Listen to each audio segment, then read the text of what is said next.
Blind man saves child from fire, but refuses to give his name.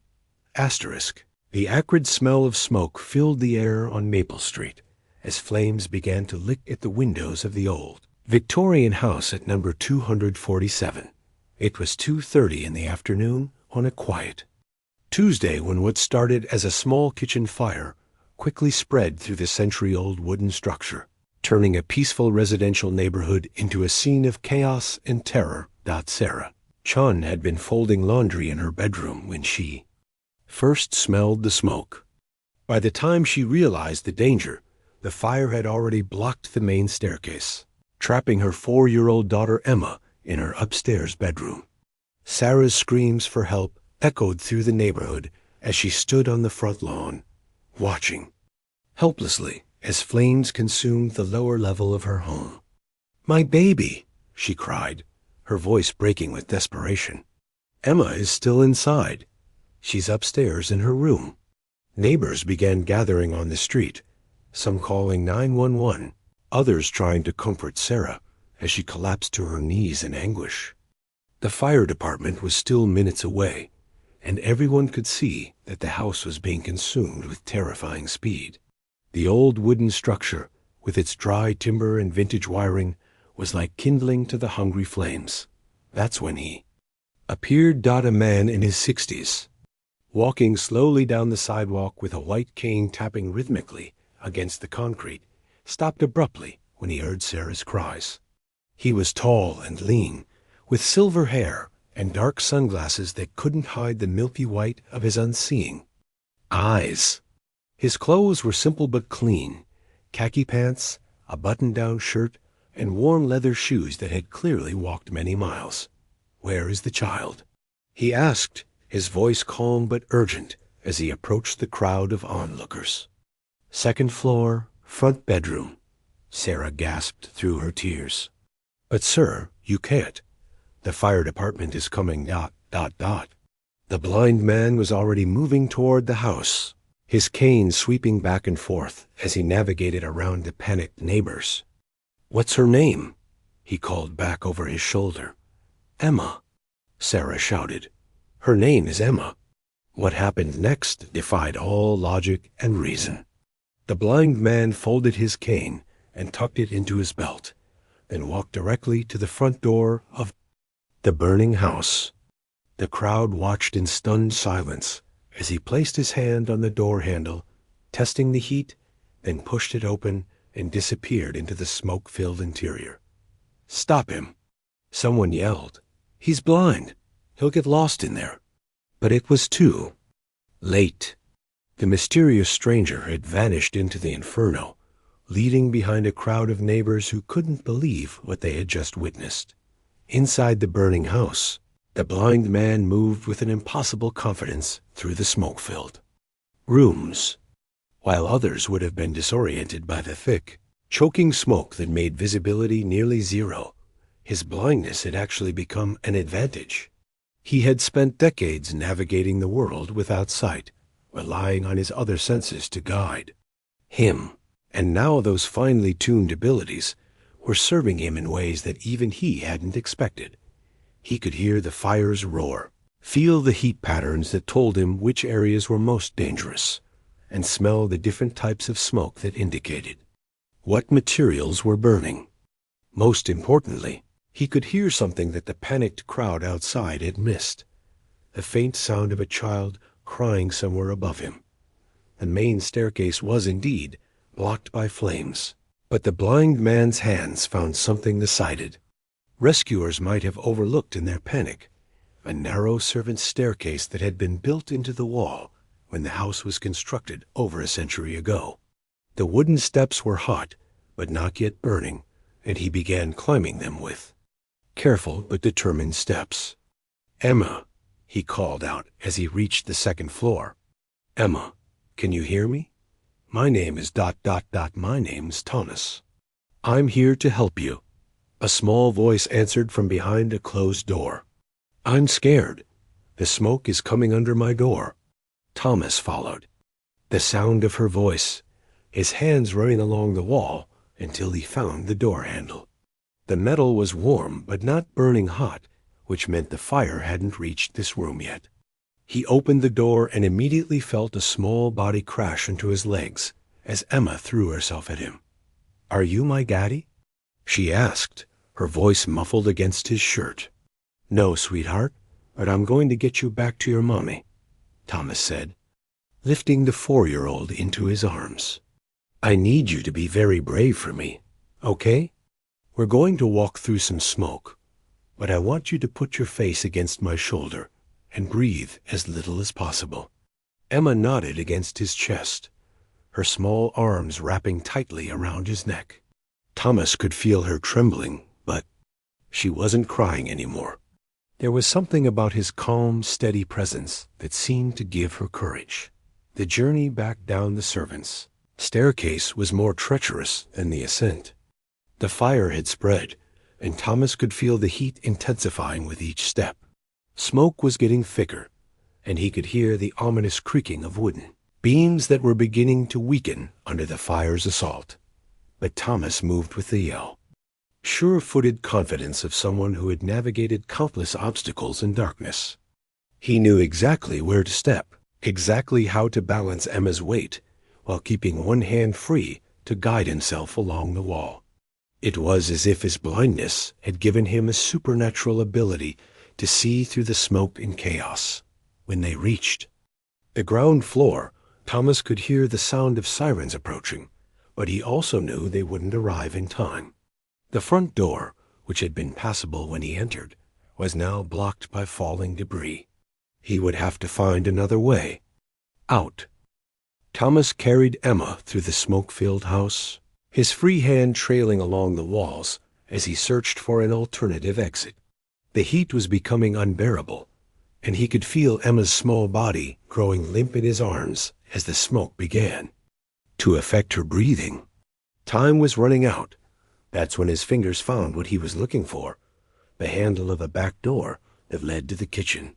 The door was hot, but not burning, and when he pushed it open, he felt the blessed relief of fresh air rushing in. Behind the house was a small backyard, and beyond that, an alley that would lead them to safety. But as Thomas stepped outside with Emma, he realized their ordeal wasn't over.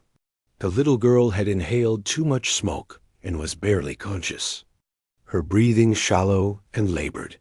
He needed to get her medical attention immediately, but the fire trucks and ambulances were all positioned at the front of the house, blocked by the crowd of neighbors and emergency vehicles dot without hesitation.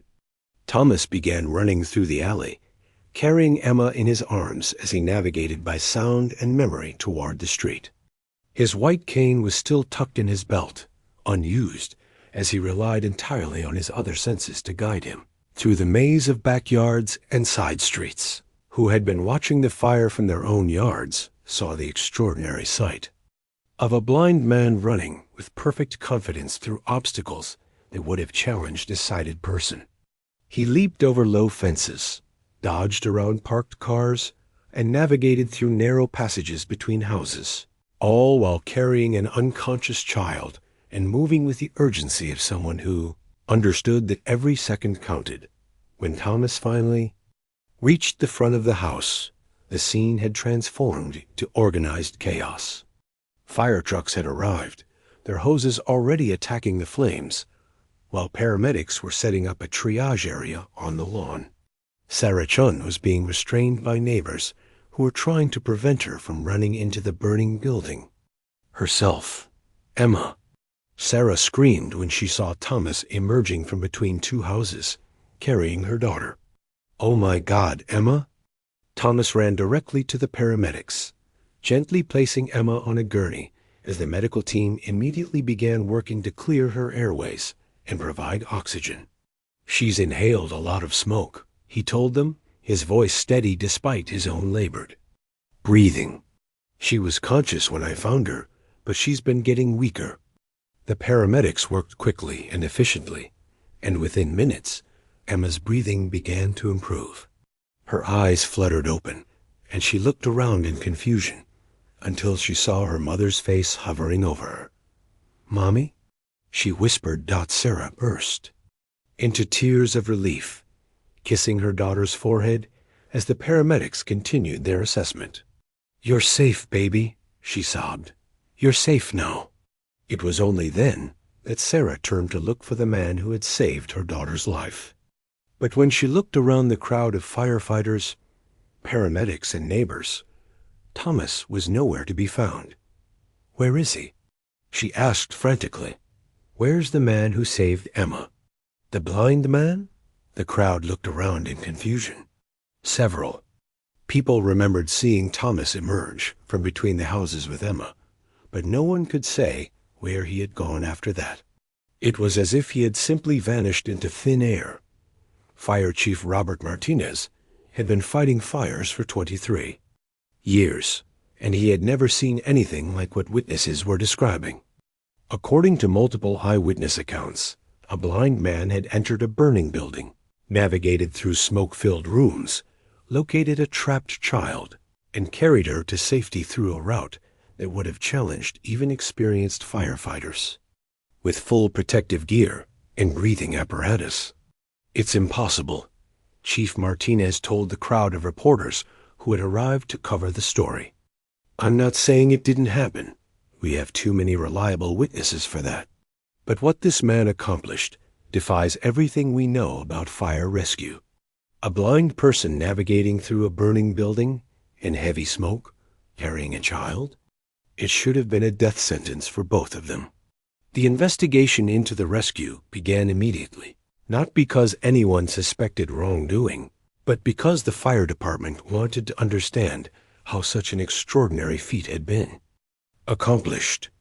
They interviewed every witness, examined the house's layout, and tried to reconstruct Thomas's path through the building. What they discovered only deepened the mystery. The servants' staircase that Thomas had used was so narrow and well hidden that even the homeowner, Sarah Chun, had forgotten it existed. The route he had taken through the house avoided the most dangerous areas with surgical precision, as if he had somehow been able to see through the smoke and flames to identify the safest path. He moved like he had blueprints of the house memorized, said Lieutenant Maria Santos, who had interviewed several witnesses. People described him walking with complete confidence, never hesitating, never taking a wrong turn. It's like he could see things that sighted people couldn't. The search for Thomas intensified as the story spread beyond the local community. Sarah Chun appeared on local news programs, pleading for information about the man who had saved her daughter's life. She offered a reward for any information that would help her find him, desperate to thank him properly for his incredible act of heroism. But despite the extensive media coverage and the efforts of both police and Dasher, private investigators, no one could find any trace of Thomas. There were no records of a blind man by that name in the local area, no one who recognized the description provided by witnesses, and no surveillance footage that showed where he had gone after the rescue. Dr. Patricia Williams, a specialist in vision and mobility who worked with the blind community, was consulted about the case. Her assessment was both fascinating and puzzling. What this man accomplished is theoretically possible, Dr. Williams explained to reporters. People who have been blind for many years develop extraordinary spatial awareness and can navigate complex environments using sound, touch, and even air currents. But to do what he did in those conditions would require decades of experience and training that goes far beyond normal adaptation to blindness. The mystery deepened when investigators discovered that several neighbors had reported seeing a blind man walking through the neighborhood regularly over the past few months, always alone, always following the same route. But when they tried to track down where he lived or where he went, the trail always went cold. Mrs. Helen Rodriguez, an elderly woman who lived 2 blocks away, provided the most intriguing clue. "I've seen him walking past my house every Tuesday and Thursday for about 3 months," she told investigators. "He always stops at the corner and seems to listen for something. I thought maybe he was just getting his bearings, but now I wonder if he was ... I don't know. studying the neighborhood somehow. 3 weeks after the fire, Sarah Chun was still haunted by questions about her daughter's mysterious rescuer. Emma had made a full recovery and was back to her normal, energetic 4-year-old self, but she often asked about the nice man with the dark glasses who had carried her out of the scary house. "Will we see him again, Mommy?" Emma asked one evening as Sarah tucked her into bed in their temporary apartment. "I don't know, sweetheart," Sarah replied honestly, "but I hope so. I really hope so." Sarah had become obsessed with finding Thomas, not just to thank him, but because she felt a deep need to understand what had happened that day. The more she learned about the rescue, the more impossible it seemed. She had consulted with fire safety experts, vision specialists, and even psychologists who studied extraordinary human performance, but no one could provide a satisfactory explanation for how a blind man had accomplished what trained firefighters would have found challenging. It was during one of her many visits to the neighborhood where the fire had occurred that Sarah finally got her first real clue. She was walking past the house, now a charred ruin waiting to be demolished, when she noticed an elderly man sitting on a bench across the street, staring at the remains of her former home. The man was probably in his 70s, with white hair and a weathered face that spoke of a life filled with both hardship and wisdom. He was holding a white cane, but his eyes seemed to be focused intently on the burned house, as if he could see something that others couldn't. "Excuse me," Sarah said, approaching the bench cautiously.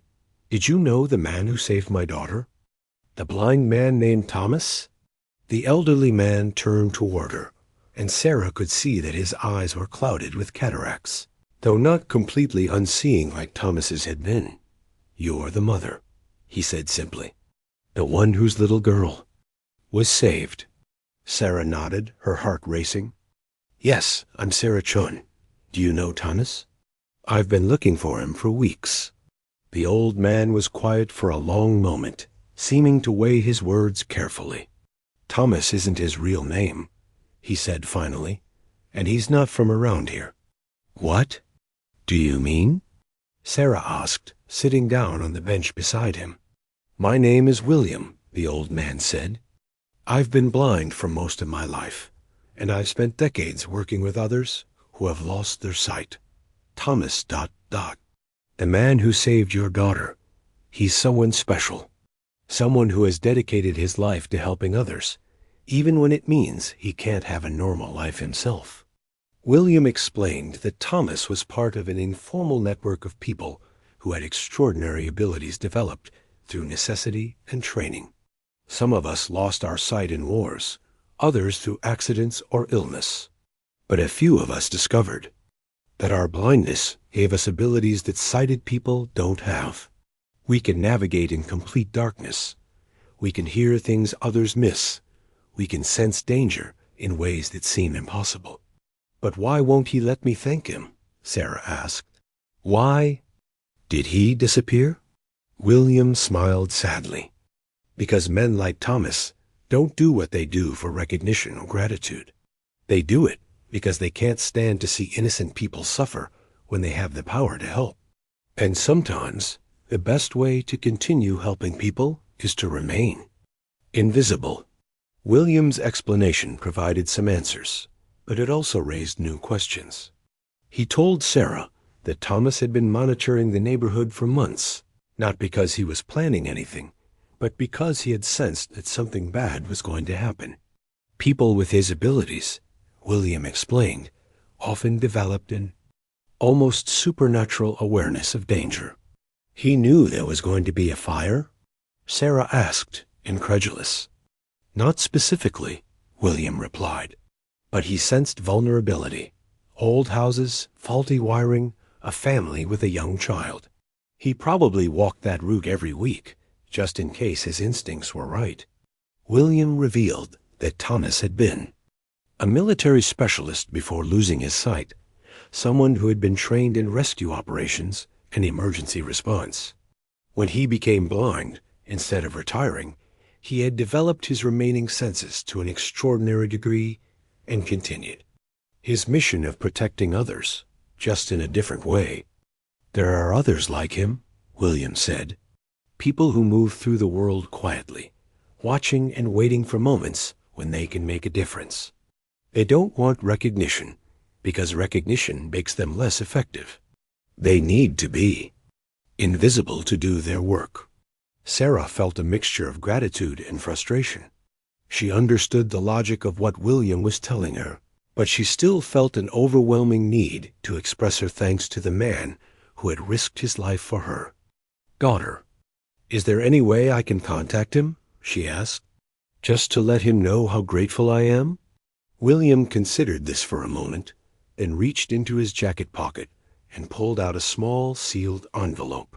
"He asked me to give you this if you ever found me," he said. "He knew you would keep looking."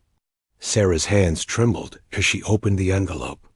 Inside was a handwritten note in neat, careful script. "Dear Sarah and Emma, I am glad you are both safe and well. Your daughter is a brave little girl, and you are a good mother. The world needs more families like yours. Please don't spend your energy looking for me. Instead, use that energy to help others who need it. Teach Emma to be kind to those who are different, to help those who are struggling, and to never give up hope even in the darkest moments. That is the best way to thank me, a friend who cares." Sarah read the note 3 times, tears streaming down her face. She realized that Thomas was right. The best way to honor his gift was to pass it forward, to teach her daughter the values of compassion and service that had motivated him to risk his life for strangers. 6 months later, Sarah and Emma had established a small foundation that provided fire safety education and smoke detectors to low-income families. Emma, despite her young age, had become passionate about helping others, often asking her mother if they could visit families who needed help. One evening, as they were leaving a community center where they had been distributing smoke detectors, Emma tugged on her mother's sleeve.